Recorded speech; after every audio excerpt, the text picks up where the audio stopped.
Meet Jake, a young entrepreneur in Texas. He always dreamed of owning his own business. And with his love for cars and the open road, he decided to open a gas station. Chapter 1.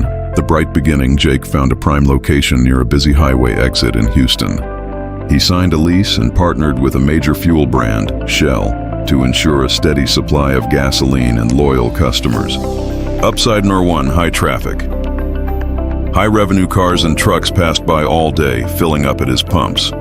Even though he only made 10-15 cents per gallon, the sheer volume brought in thousands of dollars a month. Upside number 2. Convenience store. Goldmine. Jake stocked his C-store with coffee, snacks, soda, and lottery tickets. The profit margins here were much higher, often 25-35% per item, turning his store into the real profit engine. Customers filling gas would grab snacks, drinks, and coffee while waiting, boosting his income. Upside number 3. Add-on services. He added a small car wash and some auto accessories.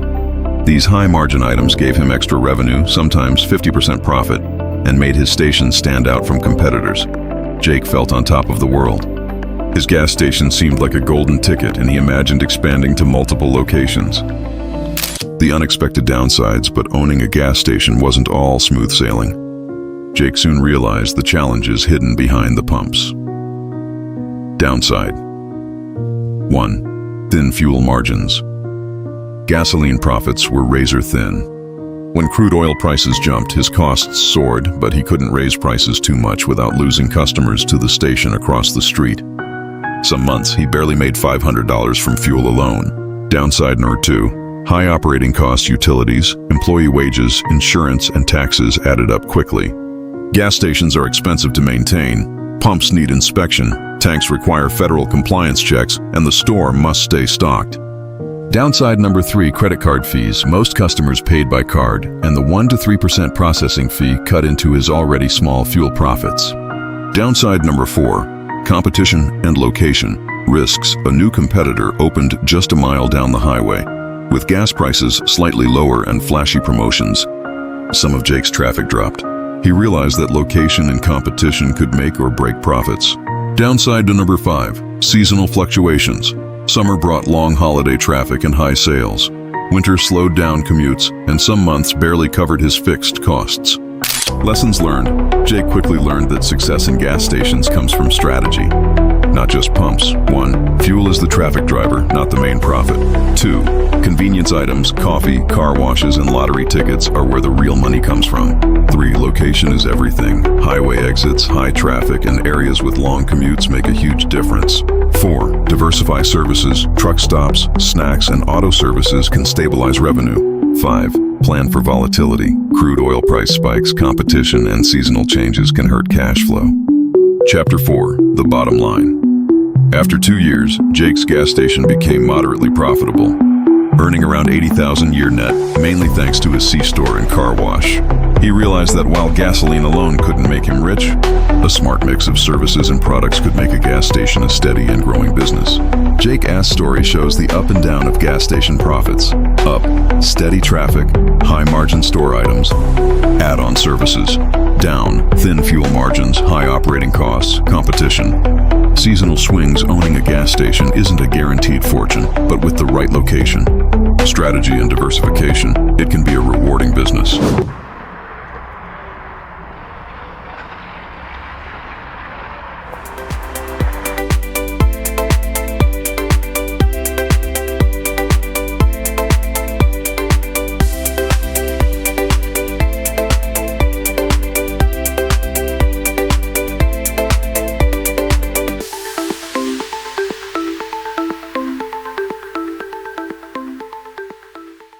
Gas stations in the USA typically make money from 2 main sources.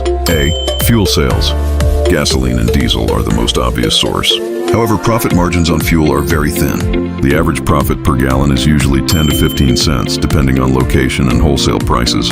Prices are affected by crude oil costs, refining, transportation, and local competition. Ever wonder how gas stations really make money? It's often not from the fuel. The secret is the convenience store right next to the pumps. While fuel margins are razor thin, C-store profits are huge, typically 25-35%. High-margin items are the key.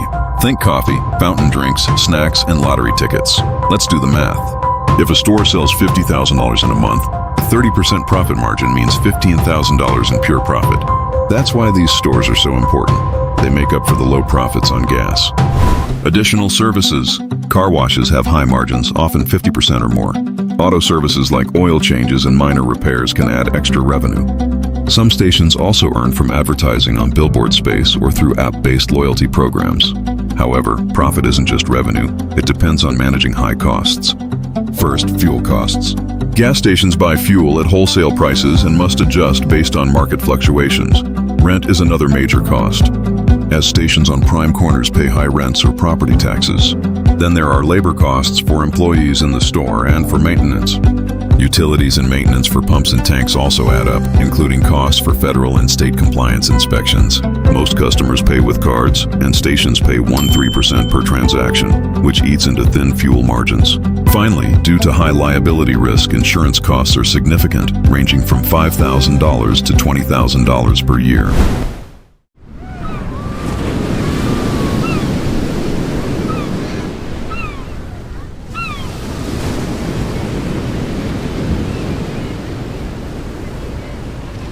Typical profit margins. Fuel, 2-5%, really thin, sometimes even negative if prices drop unexpectedly. Convenience store items, 25 or 35%. Car wash and services, 50% or higher. Overall profit, usually $30,000 to $100,000 a year for an average station, depending on location and size. High traffic locations, like highway exits, can earn more than $1 million in revenue with $200K plus net profit year. Location is the most critical factor in gas station profitability. Suburban, highway, or urban high traffic areas make much more than rural stations. Factors affecting profit. 1. Competition. Many stations undercut prices to attract customers. Price wars hurt fuel profits. 2. Branding. Branded stations, Shell, Chevron, may pay higher supply costs but attract more loyal customers. 3. Gas prices. Fluctuations in crude oil and wholesale gas directly affect margins. 4. Extra services. Coffee, snacks, and car washes can make or break the profitability. 5. Regulations. Environmental and safety regulations, like underground tank inspections, increase costs. Examples of high-profit gas station chains. 7-Eleven, C-Store plus gas combo. Focuses on convenience items, profit mainly from C-Store sales. Shell, Chevron, Exxon. Fuel brand loyalty helps maintain volume, but margin on gas is thin. Independent stations often rely heavily on C-Store and add-ons like car washes. Gas stations are low-margin businesses on fuel, but can be highly profitable with C-Store and extra services. Average net profits for a U.S. gas station are around $30K or $100K all year, but strategic locations and extra services can push this much higher. The key is combining fuel sales with higher margin items, controlling costs, and choosing a good location.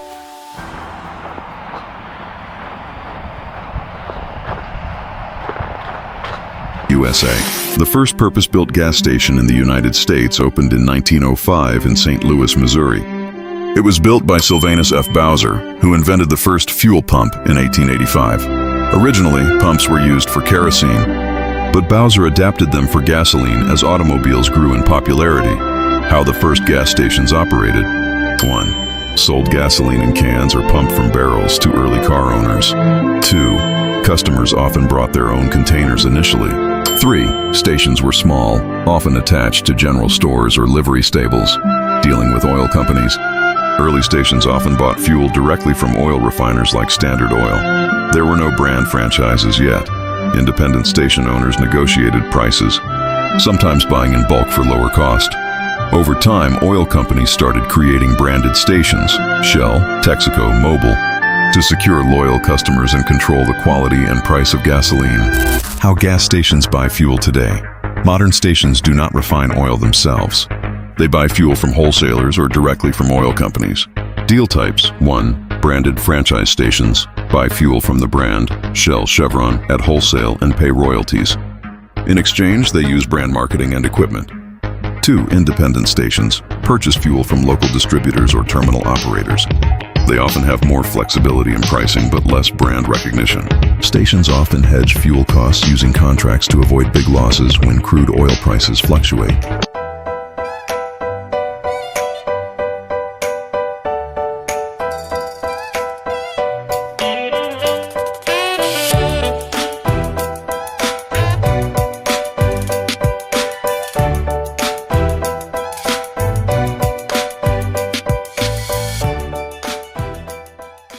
biggest gas stations in America. Largest in terms of retail and facilities. 1. Buc-ee's, Texas.